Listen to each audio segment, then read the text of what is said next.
আসসালামু আলাইকুম। প্রাথমিক বিজ্ঞান তৃতীয় শ্রেণী। আজ আমরা দেখব হচ্ছে ষষ্ঠ অধ্যায়, বস্তুর উপর বলের প্রভাব। এখানে আপনারা হচ্ছে যে জিনিসটা করবেন, বাচ্চাদেরকে আগে আসলে শেখাতে হবে বল বা ধাক্কা দেয়া জিনিসটা কি। এই জিনিসটা আমরা হচ্ছে যেমন কাদামাটি, রাবার ব্যান্ড, প্লাস্টিকের স্কেল বা অন্য যে কোনো সুতা বলেন, কাগজে প্লেন বলেন, বা অন্য কোনো প্লাস্টিকের বোতলের আকৃতির কোনো কিছু, মানে বেলুন আকৃতির কোনো কিছু বলেন, এই জিনিসগুলোতে আসলে টান দিলে বা জিনিসগুলোকে ধাক্কা দিলে বা জিনিসগুলোকে বাঁকা করলে বা জিনিসগুলোকে মুচড়ে দিলে কি হতে পারে, সেই জিনিসটাই আসলে আমরা এই অধ্যায়ে বাচ্চাদেরকে পড়াবো। শুরুতেই দেখেন এখানে একটা ছবি আছে যেখানে একটা লোক ঠেলা গাড়িতে টান দিচ্ছে, আরেকজন ধাক্কা দিচ্ছে। তো দুটাই হচ্ছে কি বলের একটা মেইন উদাহরণ। আপনারা এই জিনিসটা বাচ্চাদের ছবিটা এঁকে অথবা অন্য কোনো মাধ্যমে সংগ্রহ করে বাচ্চাদেরকে এই উদাহরণ হিসেবে এই জিনিসটা দেখাতে পারেন যে বল হচ্ছে টান বা ধাক্কা।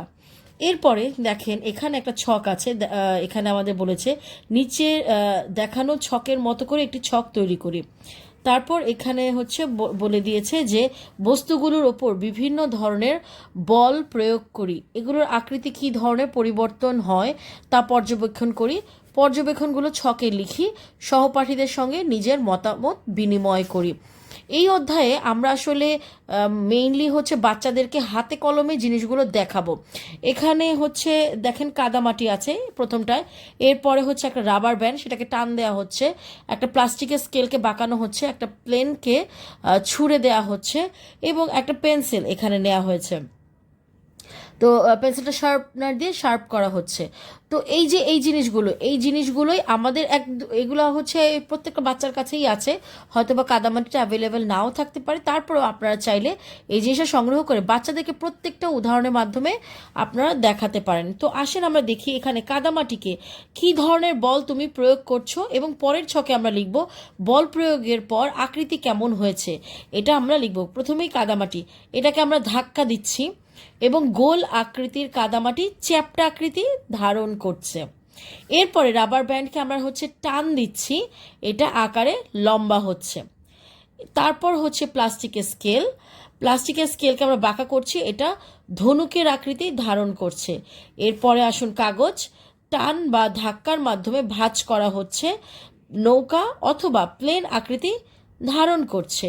পেন্সিল, শার্পনারে পেন্সিল ঘোরাচ্ছি, পেন্সিল চোখা হয়েছে। তাহলে এই জিনিসগুলো আমরা বল প্রয়োগ করে বাচ্চাদেরকে কিভাবে করছি সেই জিনিসটাই আমরা এখানে হচ্ছে ছকের মাধ্যমে তৈরি করে দেখাবো, এবং বাচ্চাদেরকে হাতে কলমে এই জিনিসগুলো শিখিয়ে দিতে হবে, যার কারণ যাতে বাচ্চারা সহজেই এই জিনিসটা বুঝতে পারে। এরপরে দেখেন আকার পরিবর্তনের বল প্রয়োগের ফলে বস্তুর আকার পরিবর্তন ঘটে। আকার বলতে সাধারণত কোনো বস্তু কতটা বড় বা কতটা ছোট হলো তা বোঝায়। এখানে দেখেন এখানে একটা চিত্র দিয়ে দিয়েছে রাবার ব্যান্ড এবং কাদামাটির আকার পরিবর্তনে বলের প্রভাব কিভাবে। রাবার ব্যান্ডটাকে টান দিয়ে ধরছে এবং বলের প্রভাবটা কি হচ্ছে, কাদামাটিটাকে চাপ দিচ্ছে, তখন কি কাদামাটিটা চ্যাপ্টা হয়ে যাচ্ছে। এখানে নিচের ছকের মতো একটি ছক আমরা তৈরি করব। তারপর হাত দিয়ে খালি প্লাস্টিকের বোতলের উপর বল প্রয়োগ করি, বল প্রয়োগের ফলে প্লাস্টিকের বোতলের আকার পরিবর্তন ছকে লিখি, সহপাঠীদের সাথে বল কি করতে পারে সে ব্যাপারে নিজের মতামত তৈরি করি। এখানে এই জিনিসটা আমরা বাচ্চাদেরকে মানে নিজেরা হাতে করেন। প্লাস্টিকের বোতলে এখন মোটামুটি দেখা যায় সব বাচ্চারাই পানির জন্য প্লাস্টিকের বোতল ব্যবহার করে। আপনারা চাইলে সেই বোতলটা ব্যবহার করে একটা বাচ্চাকে বুঝিয়ে দিতে পারেন যে আমরা একটা প্লাস্টিকের বোতলের উপর বল প্রয়োগ করলে সেটা কি হবে, চ্যাপ্টা হয়ে যাবে। এরপরে কি আকার আকৃতি পরিবর্তন হবে কি হবে না, সেই জিনিসগুলো এই ছকের মধ্যে আমরা লিখে বাচ্চাদেরকে শেখাতে পারি।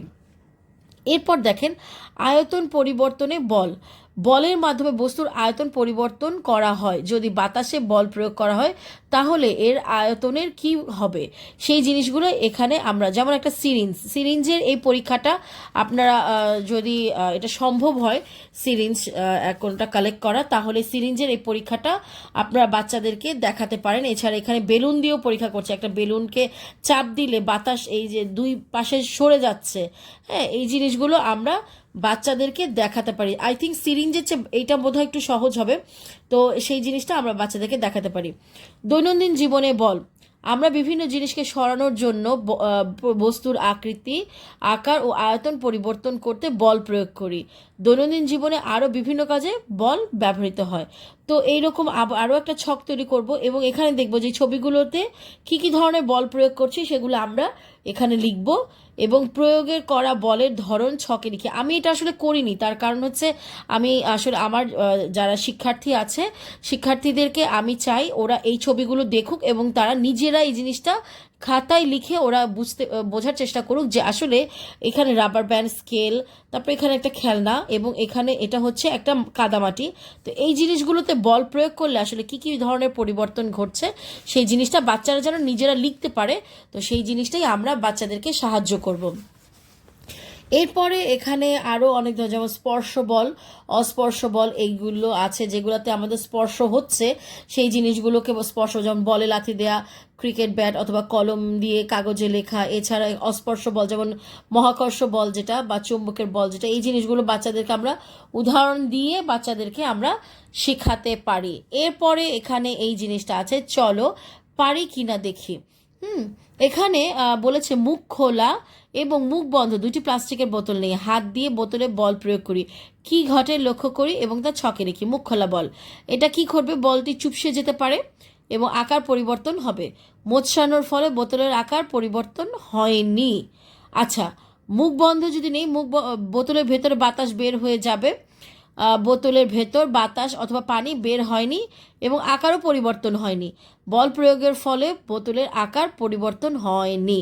আচ্ছা, তাহলে আমরা দেখতে পাচ্ছি যে এখানে হচ্ছে বল প্রয়োগ হয় এবং এখানে হচ্ছে বল পরিবর্তন হবে, এখানে পরিবর্তন হবে না।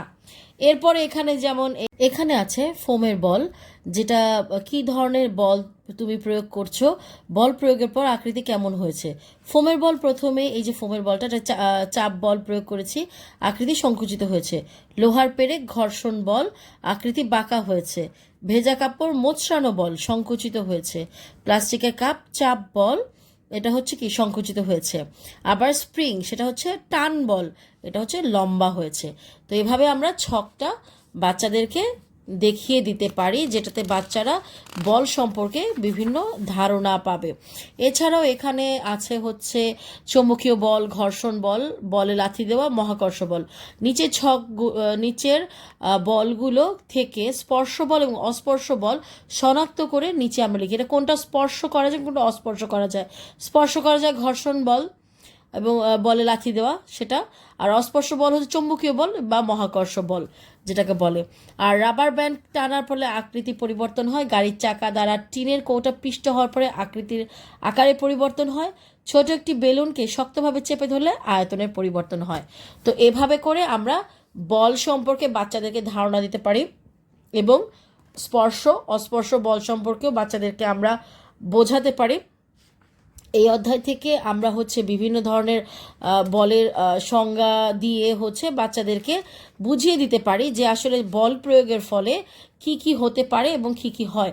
তো যেহেতু আমার চ্যানেলটা একেবারেই নতুন এবং আমি হচ্ছে এই বই নিয়েই আসলে আমার যেহেতু কাজ, আমি আশা করব আপনারা যারা আমার ভিডিওটি দেখছেন প্রিয় শিক্ষার্থী এবং অভিভাবক, আপনারা অবশ্যই আমার চ্যানেলটা সাবস্ক্রাইব করে দিবেন এবং আপনারা নিয়মিত আমার ভিডিওগুলো দেখার জন্য বেল বাটনে প্রেস করে দিবেন।